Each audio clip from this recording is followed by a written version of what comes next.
Al-Quran. Al-Fatiha ila hadrat Sayyidina Muhammad SAW. Bismillahirrahmanirrahim. Alhamdulillahi Rabbil Alamin. Ar-Rahmanir Rahim. Maliki yaumiddin. Iyyaka na'budu wa iyyaka nasta'in.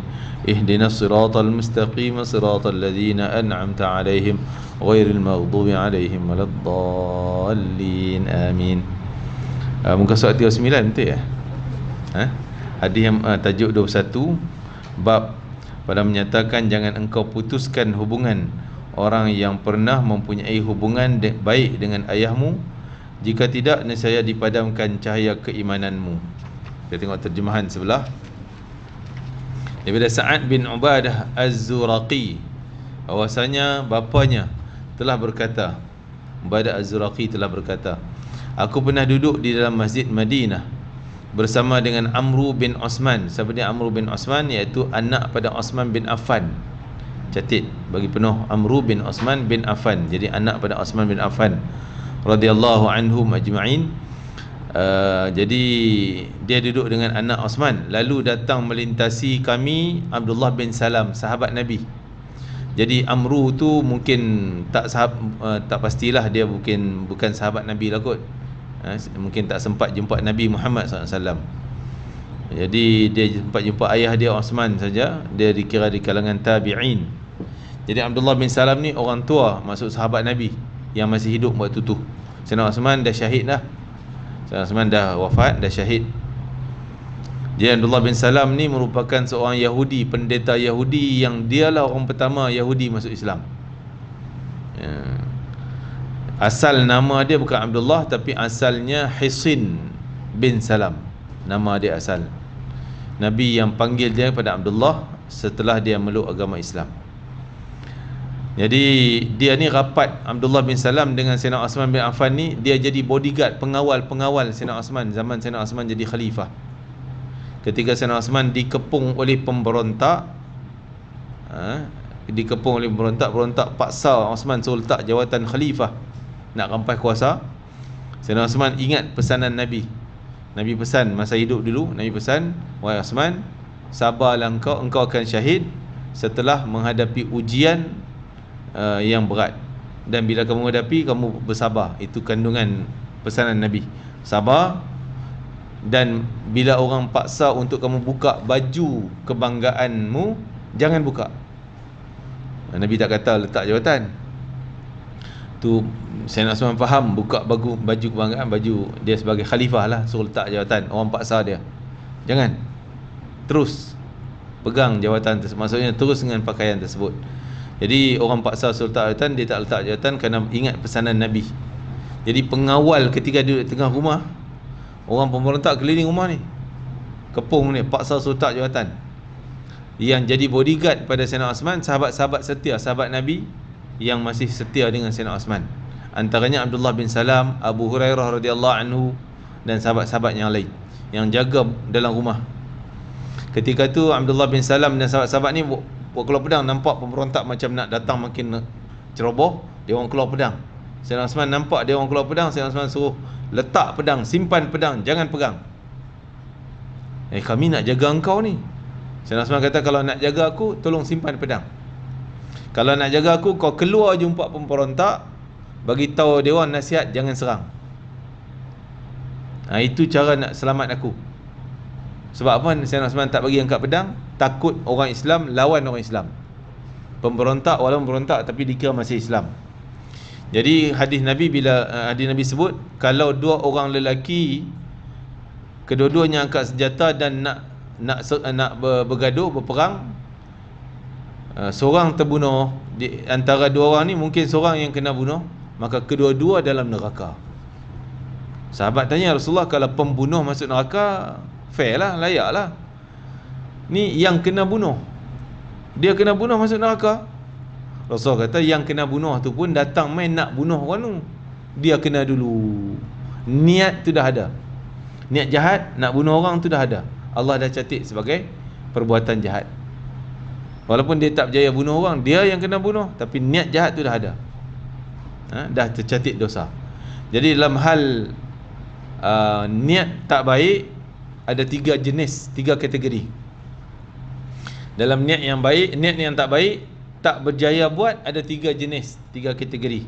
Yang pertama, dicatat pahala. Niat jahat tapi tak berjaya buat kejahatan, dapat pahala. Kan? Yang kedua, niat jahat tak berjaya buat, kosong-kosong, pahala tak ada, dosa tak ada. Dan yang ketiga, niat jahat tapi tak berjaya buat, dapat dosa. Ada 3 jenis. Yang jenis dapat pahala, dia niat nak buat jahat, niat nak curi handphone orang tu tinggal kat situ. Oi, cantik handphone baru ni, nak pergi curi. Tapi teringat, alamak, curi dosa ni, kan, kena azab dengan Allah, tak berani. Dia batalkan niat, tak jadi. Tak, dapat pahala sebab dia takut Allah. Dia batal niat kerana takut Allah. Niat nak terima rasuah, bukan takut polis, tapi takut azab ni nanti akhirat nanti kena bakar, takut. Tak berani, batalkan, Allah bayar pahala sebab dia batal kerana Allah. Yang kedua, kosong-kosong tadi, bila tak berjaya buat, dia nak curi tu, baru bangun nak pergi, ataupun tak bangun lagi, tiba-tiba tuan dia datang ambil, alamak, tak jadi. Niat nak curi dah, tapi tengok-tengok tuan dia datang cari balik phone, tak jadi ya. Niat dah ada, dia tak bertindak pun, tak ada tindakan apa, baru duk tunggu, tuan dia ambil. Tak ada tindakan, niat jahat ada, tapi tak ada tindakan, tapi terbatal, maksudnya ada gangguan lain, halangan lain. Tapi dia tak buat apa pun, dia duduk diam, kosong-kosong, tak bertindak lagi. Dan yang terlibat dosa, kalau dah ada tindakan tapi tak berjaya. Contoh, nak curi tadi, dah bangun dah pergi, pegang dah pun, nak masuk poket, satu orang kata, dia nampak pun saya, ni. Saya pun baru nak pergi hantar kat security ya. Berlakon. Dah ambil dah kan, tapi tak berjaya curi. Ada tindakan tapi tak berjaya, dicatat dosa, tetap kekal dosa. Macam tadi yang nak bunuh Sayyidina hadis tadi ni, seorang kena bunuh tetap masuk neraka sebab dia dah ada tindakan, dia pun pergi perang sama, nak bunuh kawan tu orang Islam, dia yang kena bunuh, dah dapat dosa, wal'iyadzubillah. Jadi Sayyidina Osman nasihat demikian, maka para sahabat dia pun, kawan-kawan dia pun, termasuk Abdullah bin Salam, bodyguard tadi simpan pedang. Akhirnya penceroboh masuk, tak kacau sahabat-sahabat pengawal ni, dia orang target Sayyidina Osman, terus pancung Sayyidina Osman, sebagian kata kena tikam, darahnya memancut, tercatat la ilaha illallah, darah dia tu, sambil dia duduk relax, duduk tengah rumah baca Quran. Pemontak masuk pun, dia tengah baca Quran, dia tak lawan, tak angkat pedang, sebab Islam sama Islam. Kalau dia orang tu orang kafir, dia lawan. Ni pasal Islam juga, tak mau. Okey, jadi ceritanya tu Abdullah bin Salam. Abdullah bin Salam masuk, jumpa dengan anak anak Osman bin Affan, duduk dalam masjid. Tapi Amru ni, anak Osman ni, tak tegur pun Abdullah bin Salam, dia tengok gitu je. Dia tak Assalamualaikum, tak tegur pun. Lalu Abdullah bin Salam duduk bersandar pada anak saudaranya, anak saudara pimpin, dia tua dah, jadi ada yang mimpin lah, masuk. Hingga dia berlalu meninggal majlis. Jadi selesai semua majlis, Abdullah bin Salam, sahabat Nabi tu, bangun nak keluar masjid. Kemudian dia merasa kesian, dia lipat balik masuk, tegur Amru bin Osman. Tegur, Assalamualaikum Amru, kenal tak aku siapa? Dia pun macam tahulah Abdullah bin Salam, kenal lah kan? Lepas tu, lantas dia berkata, apa yang engkau inginkan wahai Amru bin Osman? Kau dah nak minta apa-apa daripada aku? Beliau berkata 2-3 kali, demi Allah yang telah mengutuskan akan Muhammad, bersumpah pada Allah yang mengutuskan Nabi Muhammad SAW dengan kebenaran, sungguhnya itu terdapat pada kitab Allah. Beliau berkata 2 kali, jangan engkau memutuskan hubungan dengan orang yang pernah berhubungan dengan ayahmu. Jika tidak, nescaya memadamkan dengan yang demikian itu cahaya di wajah, cahaya keimanan. Maksudnya dia tegur, lain kali jangan putus hubungan dengan kawan-kawan ayah engkau. Maksudnya dia Abdullah bin Salam, kawan ayah Sayyidina Osman. Jangan tak tegur, jangan tak ambil tahu langsung, putus hubungan, nanti akan terpadam cahaya iman. Apa cahaya iman? Cahaya iman kadang-kadang kita semangat, macam kita kata semangat tiap ayam kena. Time semangat semayang Ramadan, lepas tu habis hilang, malas nak buat, tak buat. Itu cahaya iman kita terpadam, jadi menyebabkan kita drop, kita punya draft kita drop, iman kita jatuh. Kan? Kita kena jaga tu cahaya iman supaya kita sentiasa, sikit pun kita kuat balik, kembali semula. Tu banyak orang yang cahaya imannya terpadam. Dia semangat, datang kuliah pakaian begitu begini. Mai satu ketika dah lemah, jauh. Terpadamnya mungkin antara sebabnya adalah dia memutus hubungan dengan kawan-kawan ayah yang baik. Mak ayah lah termasuk kawan mak pun. Kawan yang baik. Kalau kawan yang geng sama jahiliah dulu tak payahlah. Kecuali dia pun dah bertobat, dia pun dah jadi baik, tu kita tegurlah. Cahaya jaga cahaya keimanan kita. Cahaya keimanan ni macam-macam datang, sumber dia macam-macam. Antaranya hubungan ni juga termasuk amal ibadah kita, sembahyang, zakat, Quran, majlis ilmu, itu cahaya keimanan.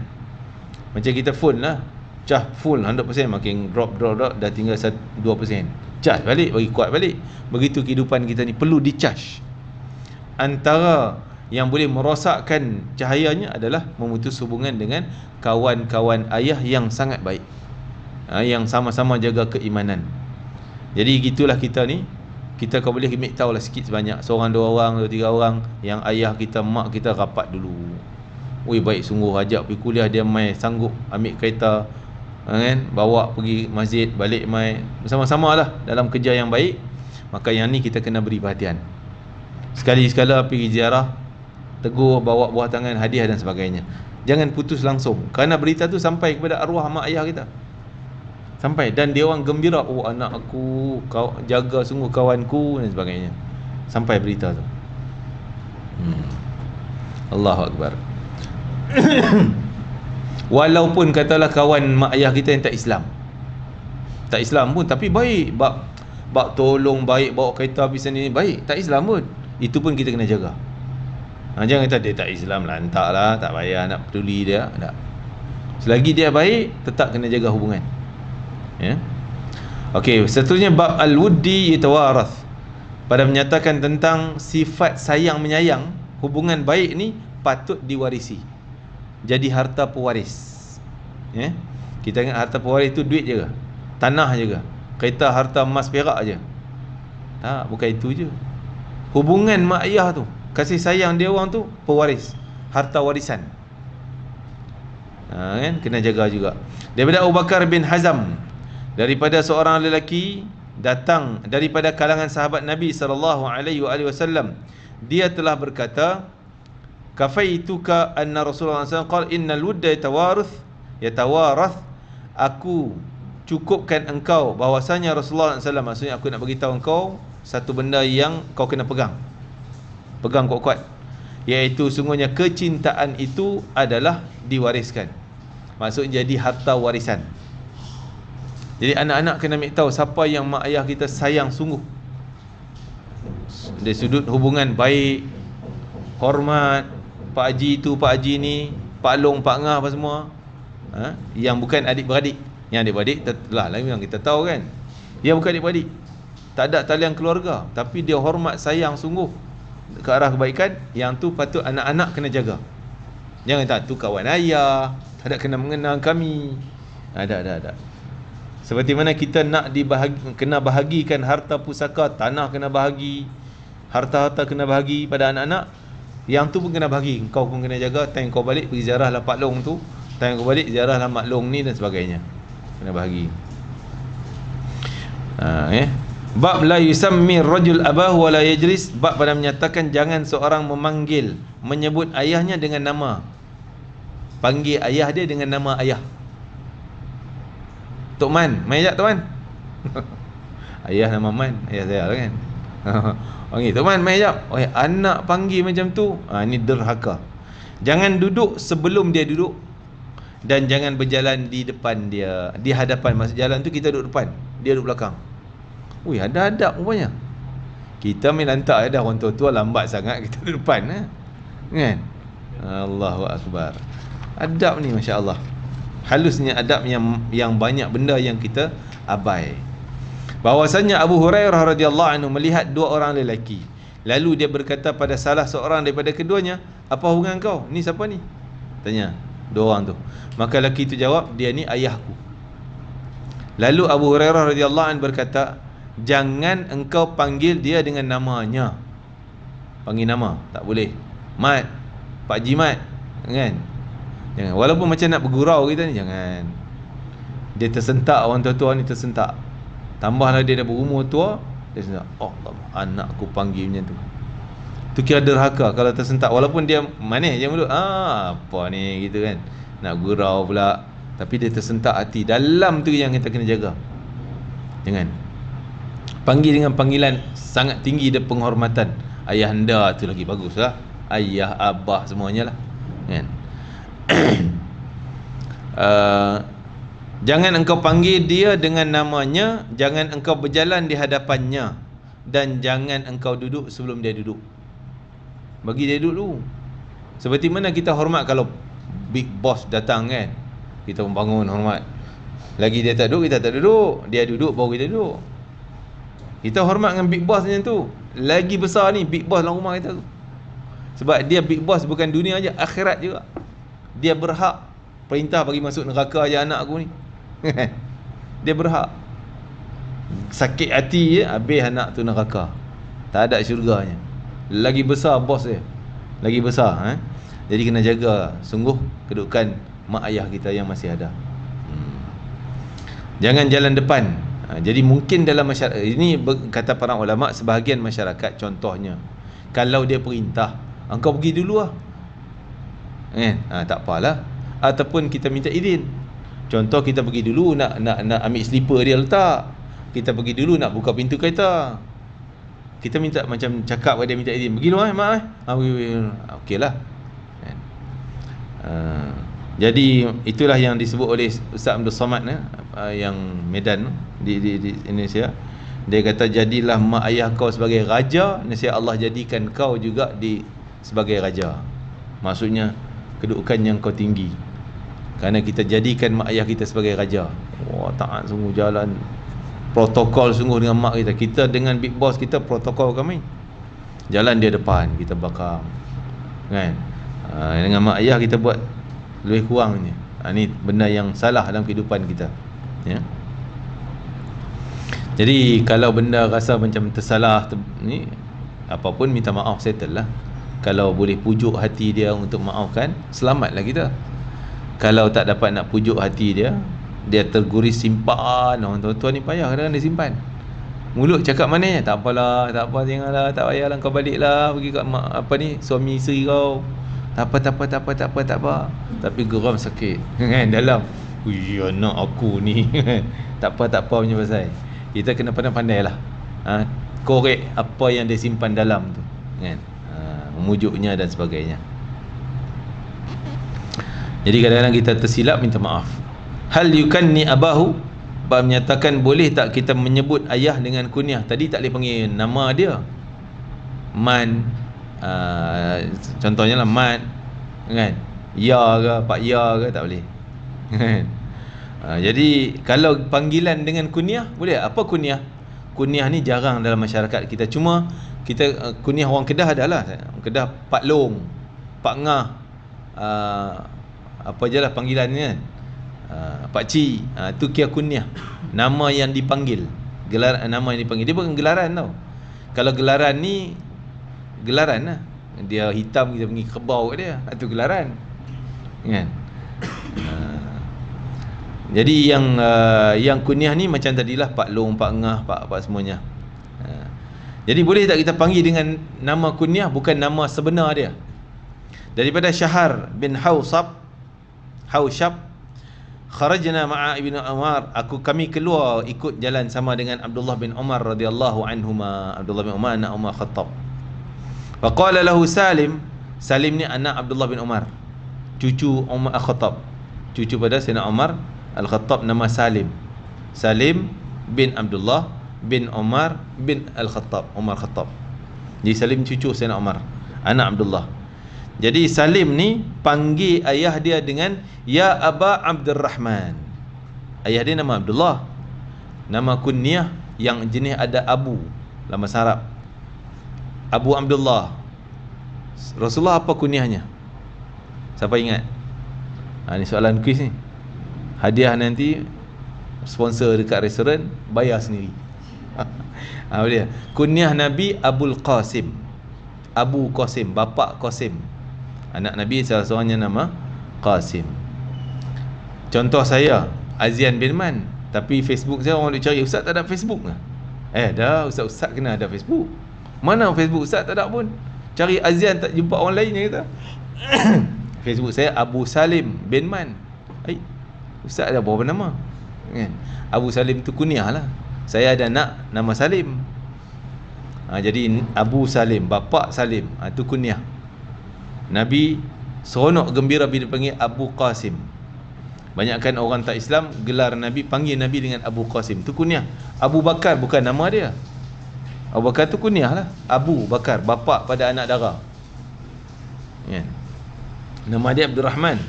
Sebelum Islam nama Abdul Ka'bah. Masuk Islam Nabi panggil dia Abdul Rahman, Abdul Ka'bah, hamba Ka'bah. Masuk Islam Nabi tukar Abdul Rahman. Tapi dia anak dara ramai, kahwin dengan Nabi, maka dia panggil Abu Bakar.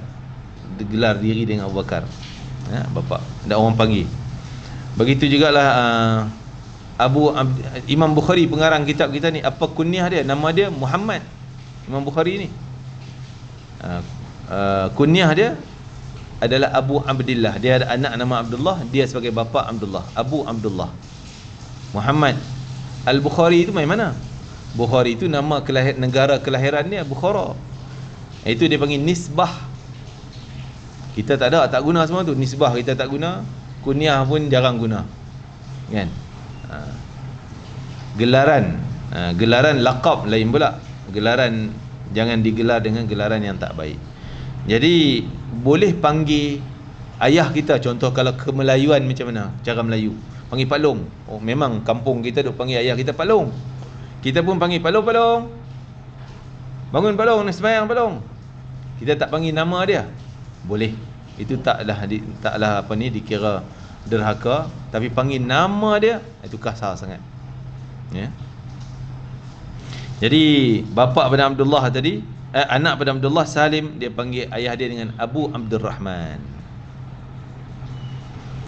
Sebenarnya ada hadis seterusnya daripada Ibnu Umar radhiyallahu anhu berkata, akan tetapi Abu Hafsin, Umar telah memutuskan. Okey. Ibnu Umar anak Sayyidina Umar Khattab. Dia sebut ayah dia dengan panggilan Abu Hafsin. Itu kunyah untuk Sayyidina Umar Khattab, Abu Hafsin. Jadi dia cerita Abu Hafsin, Umar bercakap macam ni. Padahal ayah dia kan? Ayah dia tu. Abu Hafsin cakap macam ni. Jadi kalaulah kita nak sebut Pak Long saya, ayah saya, orang tak kenal ayah kau mana satu, ayah mertua ke ayah betul ke? Boleh sebut nama. Ayah aku Man bin Arsyad. Kan? Nak sebut nama Man saja tak cantik, sebut ayah aku. Kan? Ataupun panggilan tadi Pak Long Man, jadi orang panggil Pak Long contohnya kan. Jadi itu tak dikira derhaka, ya. Sampai macam tu tuan-tuan. Kita mana kira lebih kurang anak-anak ni panggil kira panggil nama tu baiklah ustaz. Kan? Yang panggil dengan kataan maki hamun lagi dahsyat. Itu dah cukup menjadi budaya yang tak baik dalam kehidupan masyarakat kita. Bagi kita yang belajar ilmu ni, kita kena berubahlah. Jangan panggil lagi dengan nama, panggil dengan gelaran ataupun kunyah, ataupun sebut ayahku dan sebagainya. Boleh tuan-tuan? Setakat tu ada soalan apa? Kita ada masa lagi? Kalau tak ada saya teruskan lagi. Ya. Teruskan. Wujub silaturahim, wajib menghubung silaturahim. Jadi Imam Bukhari berubah daripada awalnya adab anak kepada mak ayah, termasuk tadi gelaran panggilan dan sebagainya, dan termasuk adab jaga hati, jaga hubungan dengan kawan-kawan ayah. Ayah dan mak samalah, ya, mak ayah kita. Jaga kawan-kawan dia orang yang baik. Jangan tak tegur siapa, tak tegur langsung, tak peduli langsung, ya. Dan berubah pula bab hubungan silaturahim, bukan lagi dengan atas mak ayah, tapi dengan silaturahim, sama-sama kita abang adik, keluarga dan keluarga yang terdekat. Bab pada menyatakan kewajiban silaturahim. Daripada Kulayb bin Manfa'ah, qala jaddi, dia berkata atukku cakap, ya Rasulullah, wahai Rasulullah, kepada siapa seharusnya aku berbakti? Nabi jawab, baginda SAW jawab, ibumu, ayahmu, saudara perempuanmu, saudara lelakimu dan hamba pelayanmu. Hambamu itulah adalah hak yang wajib dipenuhi dan hubungan keluarga yang perlu disambung. Itu silaturahim yang paling utama. Nak jaga tu. Dia panggil keluarga terdekat atas mak ayah. Dan ke atas katalah mak ayah, atuk, nenek moyang semuanya kalau masih ada. Dan seterusnya adalah saudara. Ini kira yang sangat terdekat. Mau saudara lelaki perempuan, bahasa Arab dia pisahkan saudara lelaki, saudara perempuan. Kita saudara, yalah, saudara saya, adik-beradik saya, tak kira lelaki perempuan. Dan hamba yang jaga kita, yang rapat mungkin masa kecil tu dialah jadi babysitter, jaga kita, mak duk hantar dia jaga. Ini kena peduli juga, kena ambil tahu. Seperti Nabi sangat bermanja dengan babysitter dia yang duk jaga pada kecil. Siapa dia? Namanya Ummu Aiman radhiyallahu anha. Ummu Aiman. Ummu Aiman ni hamba kepada Abu Talib, hamba kepada Abdullah, hamba kepada keluarga Abdul Muttalib ni. Muttalib ada anak Abdullah, Abu Talib. Dia hamba kepada Abu Talib. Bila Abdullah wafat, lahirlah Nabi Muhammad, Aminah melahirkan Nabi Muhammad, maka jaga atuk. Jadi Ummu Aiman ni dah mula jaga, mandi dia apa segalanya lah Nabi Muhammad. Pindah pada Abu Talib, maka Ummu Aiman menjaga juga sampai remaja, sampai Nabi besar, maksudnya sampai dewasa. Jadi Nabi sering bermanja dengan Ummu Aiman. Manja di sudut, datang bergurau-gurau, datang minta makan dan sebagainya. Jarang Nabi pergi rumah orang minta makan, kan? Tak pernah minta makan kecuali rumah Ummu Aiman. Datang Ummu Aiman, ada makan tak hari ni? Ummu Aiman kata tak ada, yang ada khal. Khal ni dijerukkan, yang benda jeruk curu-cekar ni, kan? Zaman tu nak simpan barang tak ada peti ais, nak simpan lama-lama kena buat jeruk. Daging pun dia orang jerukkan, dia orang keringkan, simpan lama boleh makan. Jadi sekali dapat contohnya lobak merah carrot tu, dia jerukkan lah, boleh makan lama. Jadi kata tak ada daging, tak ada apa, tak ada, yang ada khal ni je. Nabi kata tak apalah mai, nak makan. Nah, dihidanglah. Nabi puji makanan. Ni'mal udum al-khal. Sedap, paling sedap hidangan adalah khal ni. Padahal masam kan. Sebab apa? Nabi tak suka menghina makanan. Kita pergi rumah orang, orang jamu kuih cok kodok, kita leh cok kodok je, kan? Melampau sangat menghina makanan. Sudah pasti tuan yang hidang makanan akan marah. Kita minum kopi, dia bancuh, alamak tak sedap, saya tak boleh makan, tak boleh makan. Saya silap dia halau kau keluar rumah aku, kan? Jangan. Menghina makanan seolah menghina tuan makanan, dan juga menyebabkan kita hilang syukur atas makanan yang kita dapat. Selagi makanan tu halal, Nabi bersikap kalau ada dan dia boleh makan, mau makan, Nabi makan. Tak nak makan, Nabi tinggalkan. Saya tak nak makan. Tak kata saya tak boleh rasa ni, jijik nampak macam mana masaknya, tak boleh makan lah. Buat muka memek macam tu pula. Jadi kawan sebelah nak makan pun tak jadi, kan? Rasa macam tak boleh makan. Jadi seperti Nabi dihidangkan daging dab. Tahu dab? Biawak padang pasir, kan? Dia biawak padang pasir ni, dia bersih, dia makanan sayur-sayur daun-daunnya. Dia tak makan bangkai busuk-busuk ni, telur busuk tak makan. Biawak kampung hutan kita memang makan benda busuk, kan? Jadi dab ni lidah dia macam manusia.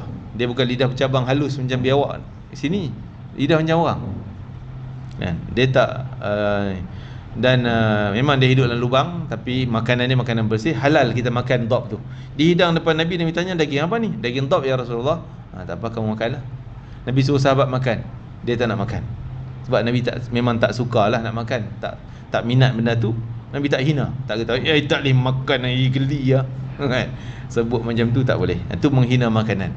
Jadi tadi nak cerita tadi, silaturahim termasuk orang yang jaga kita, yang rapat masa kecil-kecil dulu, jaga kita, ziarah juga dia.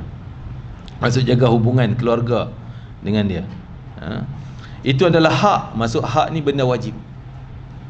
Hak benda yang wajib, perlu dipenuhi, dan hubungan keluarga yang wajib disambung, silaturahim.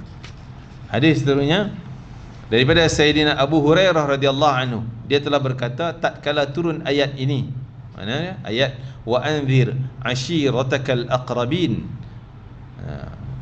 Apa ni, surah Asy-Syu'ara, makna ayat Quran tu iaitu berilah peringatan amaran kepada kaum kerabatmu yang terdekat. Maka bila turun ayat tersebut, Nabi berdiri lantas menyeru. Nabi panggil, wahai Bani Ka'ab bin Lu'ay. Ni semua keluarga sepupu sepipit Nabi lah. Wahai keluarga Ka'ab bin Lu'ay, selamatlah diri kamu daripada api neraka. Wahai Bani Abdul Manaf, juga keluarga sepupu Nabi, selamatlah diri kamu daripada api neraka. Wahai Bani Hashim, keluarga-keluarga Nabi, selamat diri kamu daripada api neraka. Wahai Bani Abdul Muttalib, selamatlah diri kamu daripada api neraka. Wahai Fatimah binti Muhammad, anak anda puteri baginda Nabi SAW, selamatlah dirimu daripada api neraka, kerana sungguhnya aku tidak dapat melindungimu daripada Allah sedikit pun. Maksudnya kalau kau tak jaga iman, kau tak jaga amal, menyebabkan masuk neraka, aku pun tak boleh nak selamatkan. Bukanlah ini menafikan syafaat Nabi SAW. Tidak, cuma Nabi nak bagi motivasi, tolong buat kerja, tolong amal soleh, jaga iman sendiri, jangan duk harap dengan orang. Kita juga, walaupun Nabi boleh bagi syafaat, jangan ambil kesempatan, oh kalau Nabi bagi syafaat, tak apalah, kita buatlah dosa apa, nanti Nabi bagi syafaat apa, kan? Buat maksiat, buat dosa, ambil benda haram dan sebagainya, tak apalah harap syafaat Nabi, kan? Jangan macam tu. Kita sendiri jaga diri kita, barulah Nabi layak bagi syafaat. Kalau kita sendiri tak mau jaga diri kita, Nabi pun mungkin tak akan bagi syafaat. Hanya sahaja bahwasanya kalian ada hubungan keluarga yang akan aku sambung. Maksud Nabi nak sebut, kamu ni ada talian keluarga yang akan aku jaga. Walaupun Abu Lahab memang musuh Islam, tapi Nabi tetap pada peringkat awal jaga hubungan keluarga dengan Abu Lahab, sehingga Abu Lahab terang-terang bermusuh. Pada awal itu memang dia tak setuju dah, kan? Nabi menyendiri, tak join dengan masyarakat. Sebelum dilantik menjadi Rasul, sebelum Nabi berdiri di atas Bukit Safa, isytiharkan Islam. Sebelum Abu Lahab maki tu, Abu Lahab ni macam tak apa setuju dah. Nampak dia menyendiri, tak ikut, tak pernah nampak dia sembah berhala. Abu Lahab tak sokong dah. Tak pernah datang depan-depan berhala, hormat berhala, buat amal ibadah semayang cara dia yang bukan cara orang penyembah berhala. Dia tahu tapi tak cakap lagi. Jadi tetap dia panggil pak saudara dia, ya am, pak saudara. Sehingga dia terang-terang tabballaka ya Muhammad, maki Nabi. Maaf cakap lah, yang bahasa tabat ni maki lah. Celakalah engkau ya Muhammad, kerana benda ni engkau nak kumpul kami, panggil mai ramai-ramai sini. Turun ayat Quran jawapan, celakalah, binasalah kedua tangan Abu Lahab, tabat yada Abi Lahab wa tab.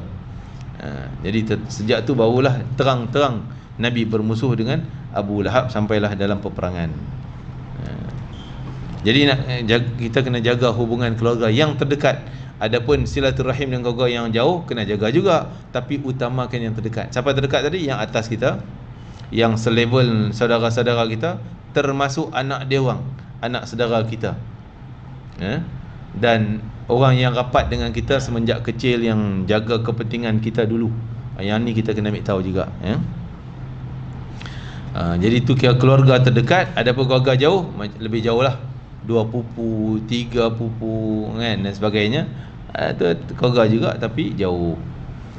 Bab silaturahim, menyatakan tentang silaturahim, iaitu daripada Sayyidina Abu Ayyub Al-Ansari radhiyallahu anhu, bahwasanya seorang badui telah menyekat Nabi SAW ketika Nabi SAW dalam perjalanan. Lalu badui itu bertanya, kabarkan kepada aku, apakah yang mendekatkan aku dengan syurga dan menjauhkan aku daripada api neraka? Simple, tanya jalan yang paling mudah nak masuk syurga, jauh dari neraka. Apa dia amal yang senang, yang mudah untuk selamat daripada neraka dan masuk syurga? Rasulullah tak kata engkau ni menyusahkan orang nak dapat benda yang hebat-hebat tapi tak mau buat kerja pun. Ada. Nabi tetap bagi tip. Maka Nabi kata apa? Jawabnya, engkau jaga ibadah pada Allah Ta'ala. Jaga ibadah maksud semayang, puasa yang fardu. Dan jangan syirik, jangan menyekutu syirik dengan Allah, dengan apa pun tak boleh syirik. Menunaikan salat fardu 5 waktu, dan engkau mengeluarkan zakat yang diwajibkan, dan engkau menyambung hubungan kekeluargaan, silaturahim. Jaga silaturahim, selamat. Jadi mafhum daripada hadis ni, walaupun tadi lengkap, sembahyang okey, tak pernah tinggal, puasa Ramadan full, zakat tak pernah miss, haji dah buat dah, semua buat, tapi silaturahim tak jaga, selamat tak dia? Takkan selamat. Sebab Nabi kata nak selamat, jaga list tadi termasuk silaturahim. Ni tak, yang lain bagus, tapi dengan adik-beradik bergaduh, tak nak tegur-tegur, salam tak nak jawab, tak nak bagi salam dan tak jawab salam, kenduri kenara tak nak panggil, tak nak tak nak datang walaupun dipanggil. Ini hubungan yang akan meretakkan bukan dunia, akhirat nanti dia terputus dengan Allah. Nanti akan disebut tentang hadis yang Nabi sebut, siapa yang jaga silaturahim, Allah jaga dia. Jaga hubungan, maksud jaga tak pergi kena azab. Siapa yang tak jaga silaturahim, Allah tak akan jaga dia, humban dia ke dalam neraka. Sehingga silaturahim ni di akhirat nanti dia akan jadi satu makhluk yang boleh cakap. Silaturahim ni, hubungan kasih sayang kita dengan abang adik semua, jadi satu makhluk yang boleh cakap, yang fasih, kenal, ingatan dia cukup ingat, walaupun kita dah mati mungkin juta tahun, mungkin ratus ribu tahun baru jumpa akhirat, tapi dia tetap kenal. Bila dia tunggu? Dia tunggu di saat penghujung. Dia ni macam quality control, kan? Semua dah buat bagus-bagus, quality control kata ni miss, tak boleh, habis reject, kan? Kalau ni ada sikit-sikit tak apa, quality control kata okey, keputusan terakhir. Dia tunggu, walaupun tengok sembahyang okey, good, semua bagus, main silaturahim, main nak lintas sirat, silaturahim kata, ya Allah, fulan ni asyik bergaduh dengan orang ni, asyik sikit punya hal putus, tak nak tegur, maki hamun, tak layak dia nak selamat, ya Allah. Maka kalalib akan datang. Kalalib ni pencakok di silaturahim, di sirat, akan jatuhkan dia ke dalam neraka, wal a'yadzubillah. Walaupun sembahyang lulus, ni lulus, semua lulus, tentu tak lulus. Walaupun yang lain sembahyang cukup-cukup makan, tapi dosa banyak, timbang mai, dosa lebih pada sembahyang 5 waktu, dia tak pernah tinggal lah. Sembahyang okey, kan, sunat malas nak buat, puasa okey, fardu, sunat tak ada langsung, dosa bertimbul lagi banyak, lagi berat pada pahala tadi. Kira nampak-nampak tu neraka lah dia. Mai lalu sirat, silaturahim kata, ya Allah, fulan ni orang yang sangat jaga silaturahim, hormat mak bapak dia, keluarga abang adiknya, pak saudaranya, anak saudara, jaga sungguh, kan? Buat kenduri, kalau raya tu dia akan buat perhimpunan keluarga, nak jaga silaturahim, kan? Nak berdamaikan orang bergaduh-gaduh, adik-beradik bergaduh ni, biar damai duduk sekali. Ni orang ni bagus jaga silaturahim, selamatkanlah dia, ya Allah. Allah selamatkan, zoom lintas sirat sepatah kilat sampai syurga. Sampai dia pun tercengang, kata dulu ada sirat sebelum masuk syurga, mana tak jumpa pun, padahal dia lepas dah sepantas kilat. Maka itulah kedudukan silaturahim. Dan jangan pandang ringan. Kita kata, mungkin kadang-kadang kita kata, alah bapa malas nak tegur-tegur adik-adik kita ni, yang penting aku jaga sembahyang aku, puasa aku, semua okey. Tak okey. Ada yang akan mengganggu kita di sirat nanti sehingga jatuh, na'udzubillah min dzalik. Itu akan hadis yang akan disebutkan nanti, tentang kepentingan jaga silaturahim. Sehingga Allah berjanji, buat perjanjian, ada MOU dengan silaturahim. Silaturahim komplain, ya Allah, aku ni sering diabaikan, sering diputuskan, sering dimusuhi. Orang tak nak guna nanti dalam kehidupan dunia nanti. Orang tak guna silaturahim, asyik nak bergaduh, asyik nak putus-putus, nak bertekak. Maka Allah kata, wahai silaturahim, kau tenang, kau rela tak aku buat perjanjian dengan kau, siapa yang hubung dengan engkau, aku akan buat baik pada dia. Siapa yang putus dengan kau, aku juga putus kebaikan aku daripada dia. Tak nak. Ini perjanjian. Akan disebutlah dia akan datang. Maka daripada Sayyidina Abu Hurairah radhiyallahu anhu, muka surat 46, bahwasanya Rasulullah SAW telah bersabda, telah mencipta Azza wa Jalla akan makhluk. Allah dah cipta makhluk, manusia macam ni, pokok macam ni, bintang, planet semua dah. Maka tak kala selesai daripada ciptaan tersebut, berdirilah Ar-Rahim, silaturahim. Rahim ni makna kasih sayang. Kita dah sebut, kita 2 kali silah hubungan silaturahim. Silah tu memang dah hubungan dah. Hubungan rahim. Rahim tu kasih sayang. Jadi ar-rahim ni berdiri depan Allah. Dia kata, "Mah." Kan? "Apakah engkau nak kata?" Allah tanya, "Kau berdiri tu buat apa?" Kan? Jawab dia, rahim kata, "Tempat ini adalah tempat siapa yang berlindung denganmu daripada terputus." Maksudnya aku minta supaya engkau buat perjanjian, bagi mandat besar kat aku. Tempat dengan aku ni, tempat siapa putus dengan aku, dia terputus daripada rahmat. Dia baik dengan aku, dia dapat rahmat. Kan? Bagi mandat besar kat aku ni. Allah berfirman, "Apakah engkau meredai bahawa aku akan menyambung orang yang menyambung denganmu?" Orang jaga engkau rahim ni, silaturahim, aku juga buat baik dengan dia. "Dan memutuskan orang yang memutuskan denganmu." Dia berkata, "Bahkan okey ya Allah, aku setuju." Allah buat perjanjian macam tu, dia pun setuju. Allah berfirman, "Maka yang demikian itu bagimu." Maka ya, sign agreement, setuju. Bahasa kita, dia pun setuju, pihak ni pun setuju. Maksudnya Allah pegang janji ni. Kemudian berkatalah Abu Hurairah radhiyallahu anhu, bacalah ayat Al-Quran kalau kamu nak tahu lagi, dalam surah Muhammad ayat 4, ayat 22. "Fahal asaitum in tawallaitum an tufsidu fil ardi wa tuqatti'u arhamakum." Yang bermaksud, kalau kamu tidak mematuhi perintah, maka tidakkah kamu harus dibimbangi khawatir jika kamu dapat kuasa, kamu dapat pegang kuasa, kamu akan melakukan kerosakan di muka bumi dan memutuskan hubungan silaturahim dengan kaum kerabat.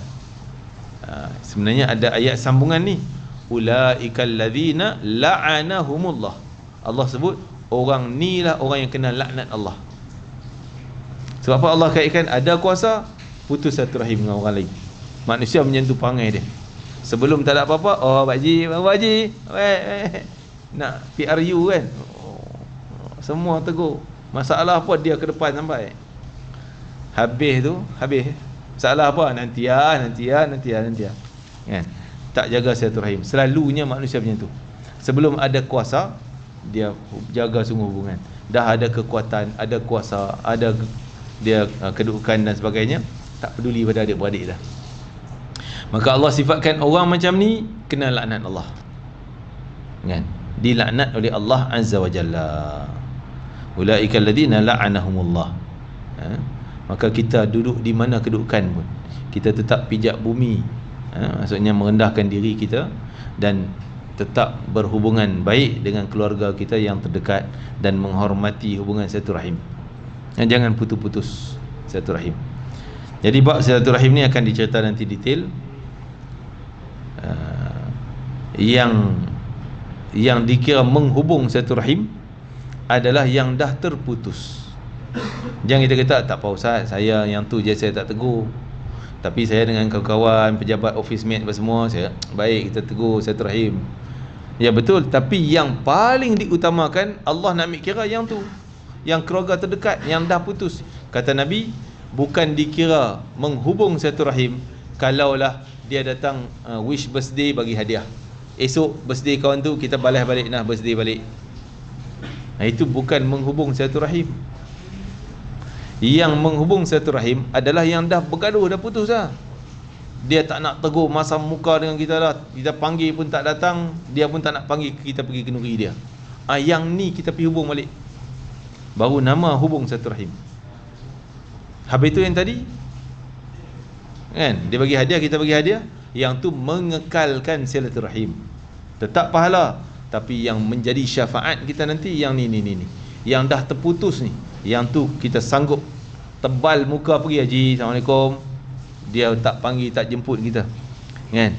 Dia tak buat baik, kita buat baik dah, bagi hadiah apa semua, tolong nak baik, kita niat kita nak hubung balik. Maka yang ni akan jadi syafaat kita, yang menyelamat kita daripada neraka nanti. Allahu Akbar. Tapi yang tu yang paling susah nak buat. Dia pun tak nak tegur aku pun tak peduli padan muka kau, kita pun balas balik. Maka kedua-duanya jadi orang yang dimurkai oleh Allah Azza wa Jalla. Sebaik-baik orang yang bergaduh adalah orang yang mula bagi salam. Assalamualaikum. Dia tak nak cemang banyak-banyak, tapi Assalamualaikum, tapi diam. Maka niat dia nak hubung, bagi salam. Maka dia sudah dikira terbatal daripada dosa dia. Kawan tu kalau tak jawab, dosa dia bertambah seganda lagi. Kalau dia jawab, dua-duanya dimaafkan oleh Allah Ta'ala. Mudah-mudahan insya-Allah kita akan sambung lagi hadis yang berkaitan dengan silaturahim. Banyak lagi perbicaraan tentang silaturahim. Apa yang kita baca hari ini, yang pertama, jangan kita putus hubungan dengan kawan-kawan mak ayah kita yang baik. Kawan-kawan yang baik dengan mak ayah kita, jangan buat tak peduli. Maka disebut sebagai orang yang terpadam cahaya iman kalau kita tak peduli pada kawan-kawan mak ayah kita. Seperti kisah Abdullah bin Salam dan anak Sayyidina Osman bin Affan namanya Amr. Dan hadis yang kita baca juga tentang sifat kasih sayang hormat ayah pada orang tu mana-mana. Kasih sayang ni patut jadi harta warisan pada anak-anak. Seperti mana kita jadikan harta warisan, tanah, rumah, harta benda, duit dan sebagainya turun kepada pewaris, begitu juga kasih sayang mak ayah kena turun kepada pewaris, kena jaga juga. Dan tak boleh kita panggil mak ayah kita dengan panggilan nama dia, tak boleh.